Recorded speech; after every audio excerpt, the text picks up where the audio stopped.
je m'appelle Marc-Arthur Sona et mon projet part de la notion de bifurcation, ce moment où les trajectoires changent et notamment celle d'une personne ou d'une société. Pour ça, je vais transformer et invoquer une divinité Yoruba qui s'appelle Eshu.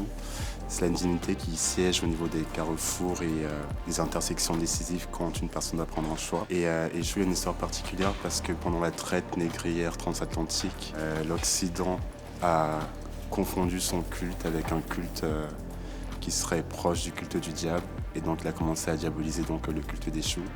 Et les communautés Yoruba du Brésil, de Jamaïque ou même d'Haïti ont continué à protéger leur divinité, à continuer à le voir comme protecteur.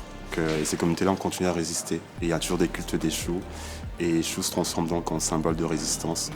Donc pour ça, je vais donc transformer l'atelier en carrefour symbolique où chaque personne du public pourra venir s'y retrouver et faire des offrandes à Eshu comme dans la tradition Yoruba.